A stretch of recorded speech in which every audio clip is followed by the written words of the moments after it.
नमस्कार दोस्तों, क्लिक पाठशाला में आप सभी का स्वागत है। आज के वीडियो में हम जानेंगे how to crack competitive exam. तो उस आपको पता है दोस्तों, किसी भी एग्जाम को क्लियर करने के लिए एक स्ट्रांग रणनीति की आवश्यकता होती है, स्ट्रांग स्ट्रेटजी की आवश्यकता होती है। तो आज के वीडियो में हम जानेंगे कि वो कौन सी स्ट्रांग स्ट्रेटजी है जिसके द्वारा हम जो है किसी भी एग्जाम को जो है कंप्लीट कर सकते हैं। तो वो 5 स्ट्रेटजी है जिसके द्वारा जो है किसी भी प्रतियोगिता परीक्षा को पास करने के लिए मुख्यतः 5 तरह की रणनीति की आवश्यकताएं होती है।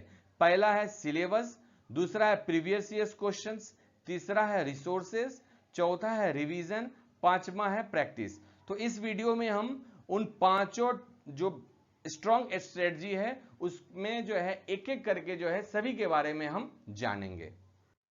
दोस्तों, अभी तक आपने क्लिक पाठशाला में रजिस्ट्रेशन नहीं करवाया है तो प्लीज जो है रजिस्ट्रेशन करवाइए, क्योंकि सीट्स लिमिटेड है और आपका जो बैच स्टार्ट हो रहा है जीएस फाउंडेशन 1 नवंबर 2023 से। और जल्द से जल्द जो है इस पते पे आप संपर्क कर सकते हैं। क्लिक पाठशाला नियर झंझारपुर रेलवे स्टेशन, पुरानी बस स्टॉप के सामने।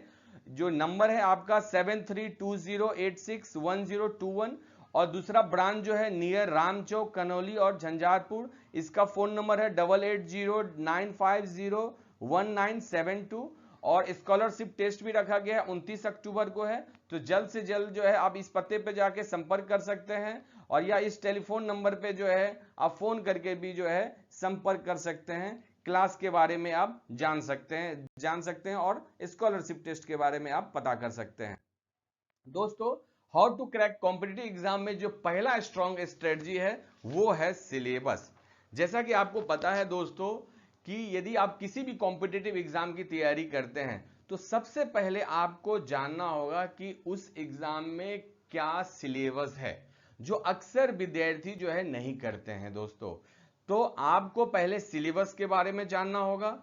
सिलेबस ऐसा नहीं कि आप एक दिन आप जान लीजिए और उसके बाद आप तैयारी शुरू कर दीजिए, नहीं। सिलेबस में आपको डेली सुबह में जब आप पढ़ने बैठते हैं या दिन में कभी भी पढ़ने बैठते हैं तो सबसे पहले आप सिलेबस को पढ़िए। और सिलेबस को हो सके तो जहां आपका स्टडी टेबल है, चेयर है, वहां के सामने वाली दीवार पे जो है आपका अपना उस एग्जाम, जिस कॉम्पिटिटिव एग्जाम की तैयारी कर रहे हैं उसका सिलेबस आपके सामने टांगा होना चाहिए, कि ताकि जब भी आप पढ़ने बैठे तो उस सिलेबस को एक बार आप रीड कर लें। इससे आपको यह पता चल जाएगा कि हमको पढ़ना क्या है। सबसे पहले यह होना चाहिए आपको पढ़ना क्या है। वो स्टूडेंट अक्सर लोग नहीं जान पाते हैं और पढ़ते जाते हैं, मगर पढ़ना क्या है उस एग्जाम में, पहले उस एग्जाम का सिलेबस जान लीजिए। तो पहला है आपका सिलेबस, ठीक है। दूसरा है प्रीवियस ईयर्स क्वेश्चंस। दूसरा इंपॉर्टेंट है प्रीवियस ईयर्स क्वेश्चन, पिछले वर्ष में उस एग्जाम में पूछा गया क्या क्वेश्चंस है। जैसा कि दोस्तों, जैसे मान लीजिए आप पॉलिटी में पढ़ रहे हैं, मान लीजिए फंडामेंटल राइट्स, मौलिक अधिकार, डीपीएसपी आप पढ़ रहे हैं, राज्य के नीति निर्देशक तत्व, या पार्लियामेंट चैप्टर पढ़ रहे हैं, सांसद चैप्टर पढ़ रहे हैं, तो आप सबसे पहले उस चैप्टर से पूछे गए प्रीवियस ईयर्स क्वेश्चंस जिस एग्जाम की तैयारी कर रहे हैं उसको आप देख लीजिए। जैसे मान लीजिए फंडामेंटल राइट्स में किस तरह के क्वेश्चंस पूछे जाते हैं, डीपीएसपी में किस तरह से क्वेश्चंस पूछे जाते हैं, या पार्लियामेंट में किस तरह से क्वेश्चन पूछे जाते हैं। यह पता हो जाने के बाद जब भी आप जो है उस चैप्टर्स को पढ़ेंगे तो आप उसी तरह से पढ़ेंगे जिस तरह से क्वेश्चंस विगत वर्षों में, प्रीवियस ईयर्स में पूछा गया है। इससे आपको यह पता चल जाएगा कि उस चैप्टर्स में आपको पढ़ना क्या है और क्या नहीं पढ़ना है। यह सबसे ज्यादा इंपॉर्टेंट होता है कोई भी कॉम्पिटिटिव एग्जाम के लिए, स्टूडेंट्स के लिए, कि पढ़ना क्या है और पढ़ना क्या नहीं है। तो इससे आपको सिलेबस से और दूसरा प्रीवियस ईयर्स क्वेश्चन से यह आपको पता चल जाएगा। तो दूसरा इंपॉर्टेंट है हमारा प्रीवियस ईयर्स क्वेश्चंस। तीसरा है रिसोर्स। ये भी तीसरा मोस्ट इंपॉर्टेंट है। क्यों? क्योंकि अक्सर विद्यार्थी यहां पे करते क्या है, जब भी कॉम्पिटिटिव एग्जाम की तैयारी करते हैं तो किसी टीचर्स ने कुछ बोला, किसी दोस्त ने कुछ बोला, किसी सीनियर्स भैया ने, बहन ने कुछ बोला, यूट्यूब चैनल पे कहीं देख लिए कि हमको ये बुक बोल रहा है, यहां से पूछ रहा है, तो और मार्केट में गए तो कोचिंग मटेरियल का, कहीं और भी मटेरियल का, सब बुक्स जो है मार्केट से ले आते हैं।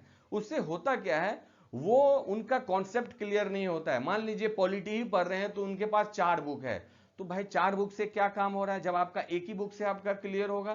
तो रिसोर्स को लिमिटेड करिए, जितना सोर्स लिमिटेड होगा वो आपके लिए बेनिफिट होगा।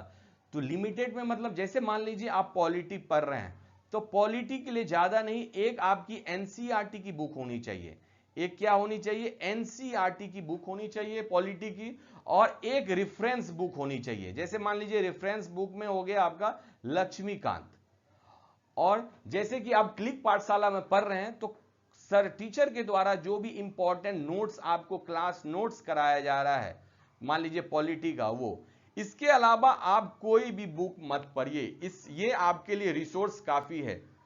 मैं हर स्टूडेंट्स को यही बोलता हूं कि लिमिटेड सोर्स रिसोर्स रखो और उसी को बार बार रिवीजन करो। मतलब लो रिसोर्सेस मोर प्रैक्टिस।